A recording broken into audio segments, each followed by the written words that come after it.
Long time no see. Welcome back to another race day vlog. Listen, admittedly, this race day vlog happened like a month ago. I am so far behind on everything between the sales and then my phone broke. I am just like, I haven't even finished cleaning out my truck from all the sales stuff. And he is like, this is a jungle gym, obviously.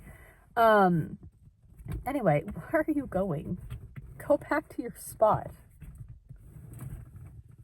Okay, anyway.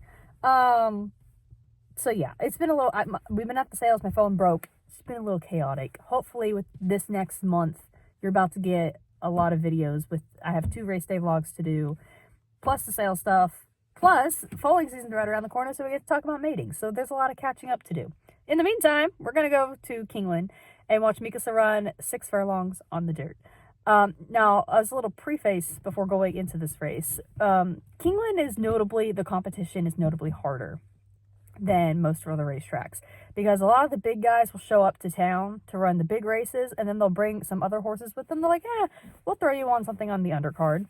And so, admittedly, like, you could have this exact same race anywhere else, and the competition is significantly easier. That being said, she did just come off of a win, which is good. So, progress in the right direction. But also, because life, about 2 weeks before this race, I think it was 2 weeks, she was in a workout and she bled, which was definitely not normal for her. Now, for those of you who are like, I have no idea what that sentence meant at all. There is something called, what are the initials? Is EIPH? EIPH, exercise induced, yes, EIPH. Basically, sometimes if a horse is working out, blood vessels will actually burst and they will bleed through their nose. Fun fact for those of you who also do not know, horses do not breathe through their mouth. They breathe through their nose. So basically, it is like a really bad nosebleed is basically what it is. And because that is the only way that they are breathing, it is obviously an issue.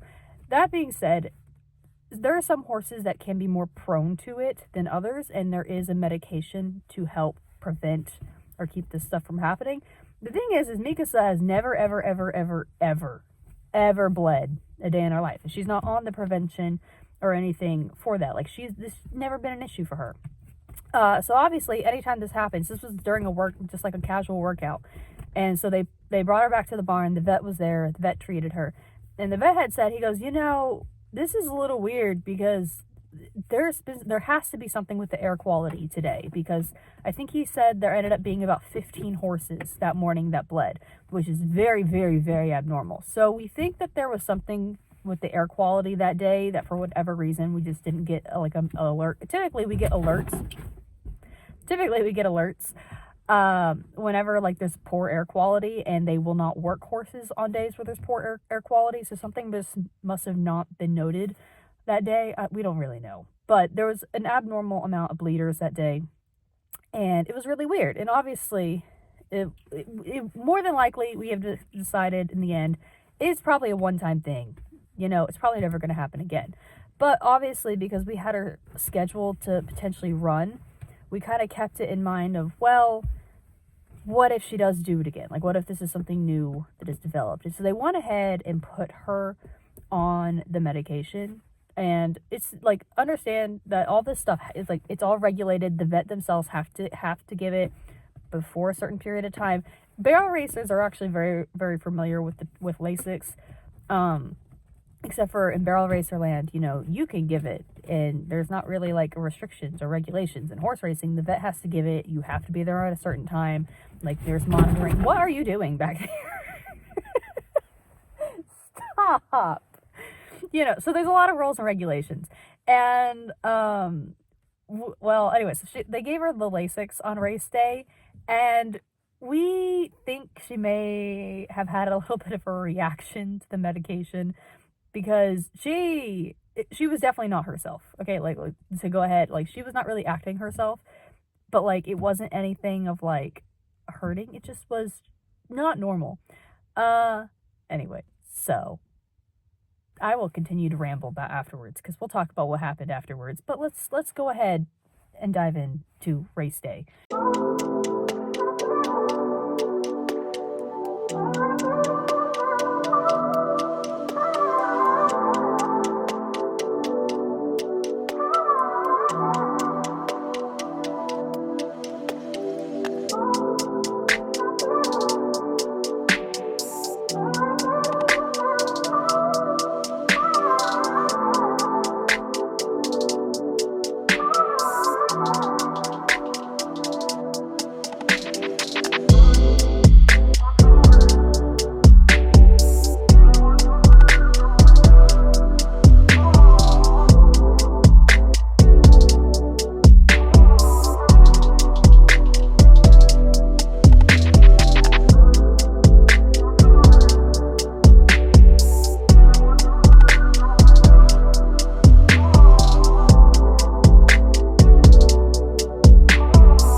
And they're off.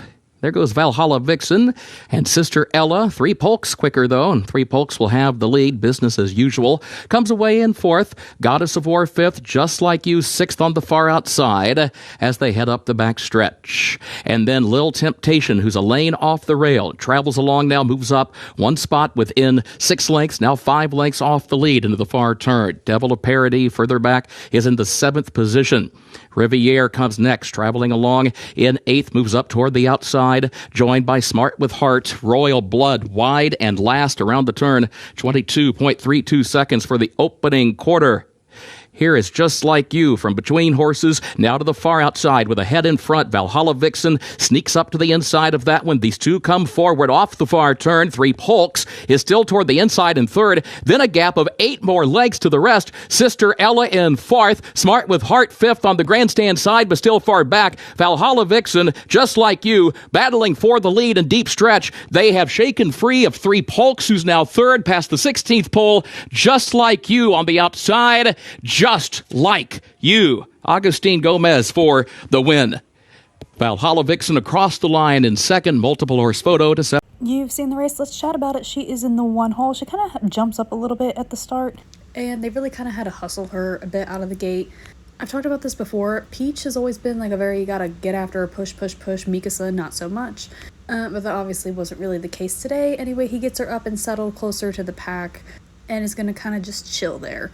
I do have to say I thought it was interesting. I think this is the very first time an announcer has actually gotten her name correct. They always say Paradise, and it is Parody. So that was a little fun fact. Anyway, they're only going 6 furlongs. You can tell here she's just not really comfortable. She got some dirt kicked up in her face, and she just kind of looks like she's climbing a little bit. He's kind of asking her to keep up with the pack, and she's just saying no. Anyway, they're coming around the turn. You can tell he's like still kind of seeing if she's gonna have like a second wind per se. But obviously at this point, I think it's pretty obvious no one's really gonna catch those top 3 horses. They've kind of, pulled away from the pack a little bit. Actually, the eventual winner belongs to a buddy of ours. Anyway, she made a little bit of a move here up on the inside, and she kind of just was a little wiggly. And then it was right about here where he just kind of takes her up. And he's like, you know what, she's just not in it today. And so he just lets her wrap up and relax as they get closer to the finish line. And she finishes right on toward the back. So obviously that race really wasn't her at all. Like, her performance, she just didn't want, you could tell she kind of just didn't want to be there. And so, the jockey did a great job just taking care of her and letting her just relax and kind of just go through the motions without actually having her to do anything. So the vet met them back at the barn, like right after the race. They called the vet and they're like, can you meet us down at the barn with her? And they scoped her again, and she did not bleed or anything. The next day, they did x-rays and ultrasounds, and they jogged her and everything, thinking maybe something else is going on. Nothing. She was completely clean, completely sound, completely healthy. The only thing that they note is they're like, she was just genuinely like a little uncomfortable, like kind of borderline, a little bit colicky. And so upon, conversation with the vet and everything, they think she just didn't have a good reaction to the medication that she was given. And so the theory is now, like, we really do think the bleed during the workout was a one-time thing, considering she has never done that before. And so we just kind of were like, well, I guess we just know never to give her Lasix again. So that's kind of how that's gone. Anyway, it's been like a month since that race and everything. She's been happy. She's been healthy. I actually went and saw her the other day when I went to drop off a check. And yeah, she's just been vibing. More than likely, her next race, and she's been working out and everything without the Lasix. They've worked her out, I think, 2 or 3 times. And she's worked back-to-back bullets without the Lasix, and she has not bled. So we really do think it was just a one-time thing with the poor air quality. And she's been back to her normal self. She's been happy and healthy. Anyway, like I was saying, until I got distracted, I have a feeling her next races are going to be either Turfway is about to open. Churchill is currently open, but Churchill's about to close. Turfway, when does Churchill close? I think Churchill closes right after Thanksgiving, or right around Thanksgiving. Anyway, Churchill is currently open, but Turfway is also right around the corner, so I have a feeling we might hold off and wait until we can run either at Turfway, or we might meander our way up to Mahoney. Now, if she runs at Mahoney, I ain't going to Mahoney. Okay, I'll go ahead and tell you all that right now. That is a 4 freaking hour drive. I ain't going that far. But Turfway is rather fun. We enjoy Turfway. So, if she goes to Turfway, we will venture on down that way. Ooh, in the meantime, I have a lot of catching up to do, a lot of recording to do. So hopefully over the next month, you all will finally get all the sale videos and things of that nature. And then we get to go to falling season, which is the fun season. Anyway, I guess until next time.